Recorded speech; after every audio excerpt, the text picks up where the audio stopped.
प्रशांत महासागर में अंतरिक्ष कैप्सूल क्रैश हो गया है। पृथ्वी की परिक्रमा करने के बाद प्रशांत महासागर में क्रैश हुआ। 166 लोगों की अस्थियों को लेकर जा रहा था यह अंतरिक्ष कैप्सूल।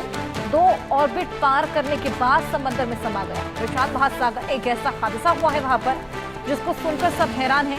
एक अनोखा अंतरिक्ष कैप्सूल जो कि 166 लोगों की अस्थियों को ले जा रहा था, पृथ्वी की परिक्रमा करने के बाद प्रशांत महासागर में क्रैश हो गया। ये कैप्सूल एक जर्मन स्टार्टअप की ओर से लॉन्च किया गया था, जिसको मिशन पॉसिबल का नाम दिया गया। इसमें 166 लोगों के अवशेष थे जो कि अंतरिक्ष में दफन होना चाहते थे, साथ ही भाग के बीच में थे। हालांकि 23 जून को लॉन्च होने के बाद कैप्सूल ने पृथ्वी के 2 चक्कर लगाए, लेकिन तीसरे चक्कर में प्रशांत महासागर में जाकर क्रैश हो चला।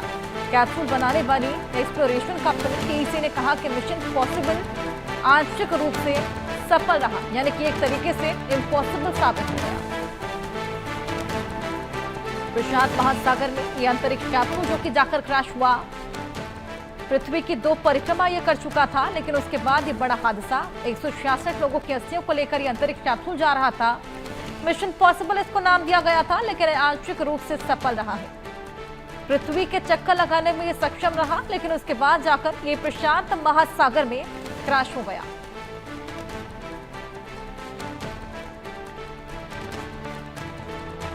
दो ऑर्बिट पार करने के बाद समंदर में समा गया। प्रशांत महासागर में जाकर यह अंतरिक्ष कैप्सूल क्रैश हो गया। ये बेहद बड़ा हादसा। पृथ्वी की हालांकि परिक्रमा लगा ली थी, 166 लोगों की अस्थियों को लेकर यह अंतरिक्ष जा रहा था।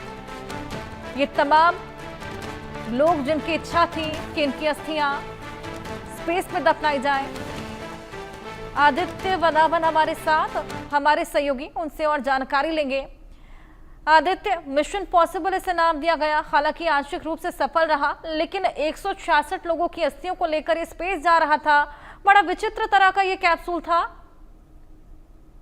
जी बिल्कुल, अगर आप देखेंगे पृथ्वी की परिक्रमा करने के बाद इसने 166 लोगों के ऑर्बिट करने के बाद समंदर में समाया गया। ये काफी जो है बहुत ज्यादा दुर्भाग्यपूर्ण घटना जो हुई है प्रशांत महासागर में, इसका गिरना। और अब देखने वाली बात रहेगी कि कब तक इसके जो अंश हैं, जो सारा डेब्रिस है ऑर्बिट समंदर में जो गिरा है प्रशांत सागर में, कब तक निकाल लिया जाएगा। क्योंकि ये जो एक बहुत अलग तरीके का एक कैप्सूल था हर्षा, जो परिक्रमा करने के बाद एकदम से महासागर में गया। अब देखने वाली बात होगी कि क्या लोग, कुछ लोग बचे हैं या 167 लोग सारे मारे जा चुके हैं, ये एक देखने वाली बात रहेगी।